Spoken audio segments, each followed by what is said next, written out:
Article 246 of the Revised Penal Code specifically addresses the crime of parricide. According to Article 246 of the Revised Penal Code of the Philippines, parricide is the act of a person who kills his or her father, mother, or child, whether legitimate or illegitimate, or any of his or her ascendants or descendants, or his or her spouse. The crime of parricide is considered one of the most serious offenses given the familial relationship of the victim to the perpetrator.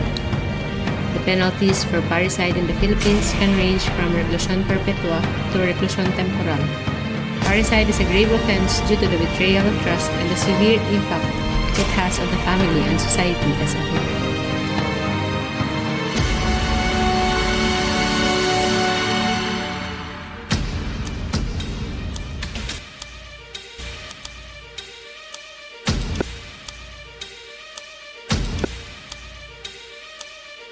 Hindi sa'yo yun. Ano naman tayo sa lupa? Papalik-balik tayo sa lupa. Ano problema sa lupa na yan?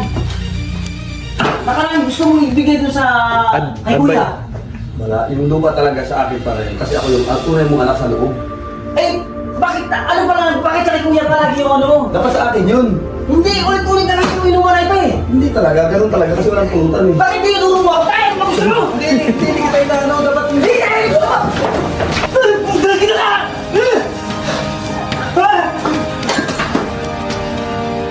To provide a comprehensive approach to law enforcement, the Quad Response Framework combines intelligence, operations, police-community relations, and investigation.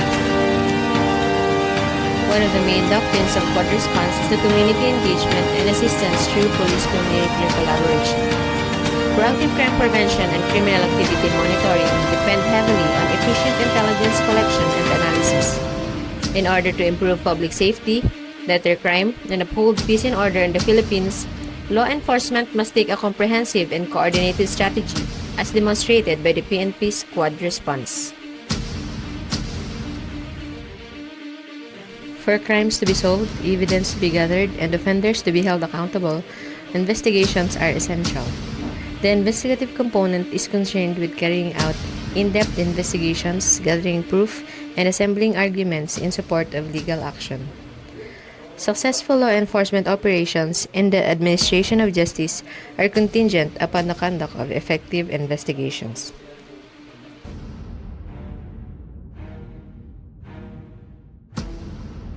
After receiving a call, duty desk officer dispatched personnel to confirm the accuracy of the report.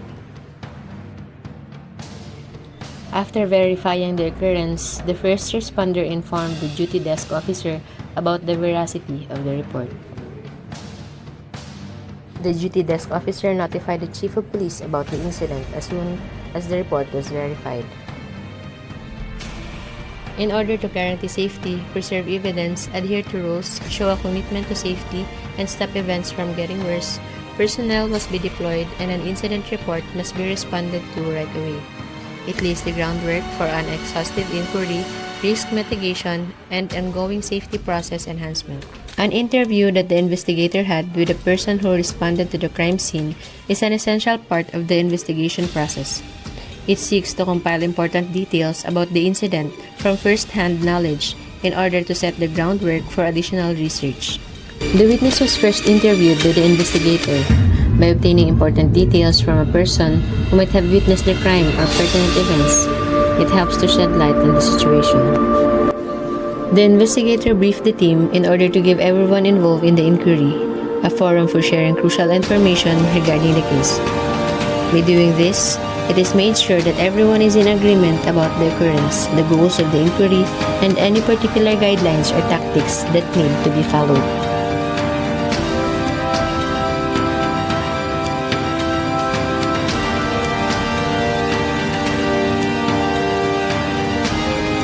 The scientific, thorough, and systematic procedure used by the forensic experts and law enforcement to examine and evaluate the crime scene is known as crime scene processing.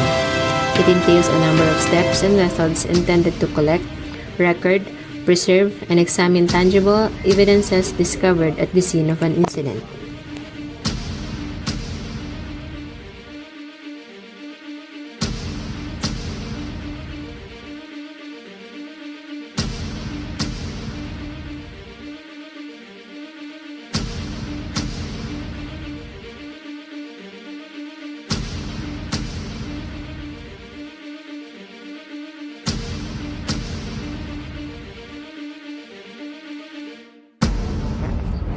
The process of gathering evidence for a court case entails locating, recording, gathering, labeling, packaging, and upholding a chain of custody to guarantee that prospective evidence is handled and preserved correctly.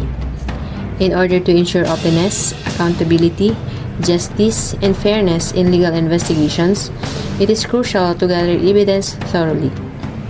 It is also crucial to adhere to established protocols and rules in order to preserve the integrity and dependability of the evidence that is gathered.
The physical evidence gathered by the investigator will be turned over to the custodian for storage, examination, or presentation in court.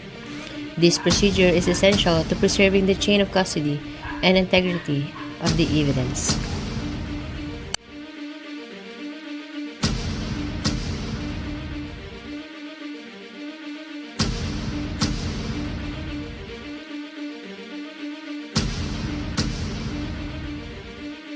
An important stage in the criminal justice process is the arrest, in which law enforcement agents detain a person on the basis of probable cause that they have committed a crime.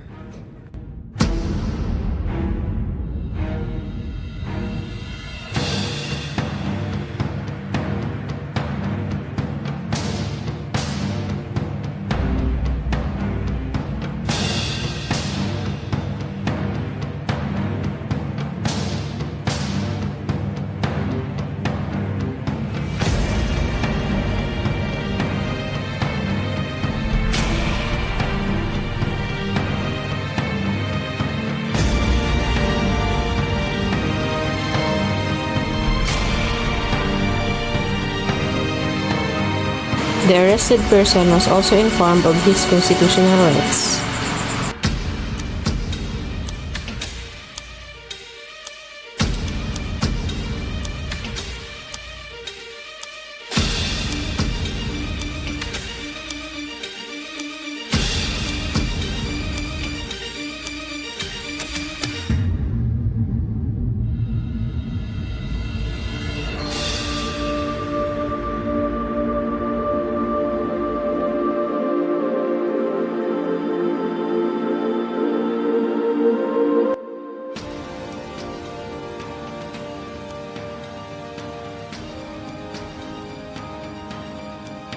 In order to ensure legal processing of person after an arrest, the booking process includes gathering personal identification information, mugshots, fingerprints, inventory of personal belongings, health assessment, interview for details regarding the arrest, documentation of charges, storage of personal property, bail determination, and temporary detention.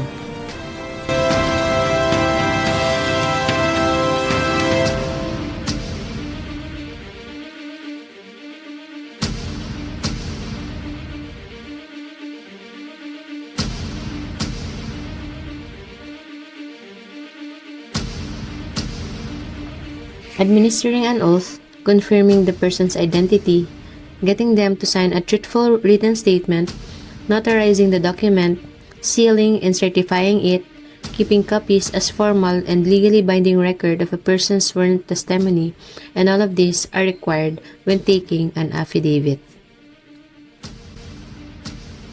The purpose of intelligence component is to improve law enforcement operations by obtaining, evaluating, and using information.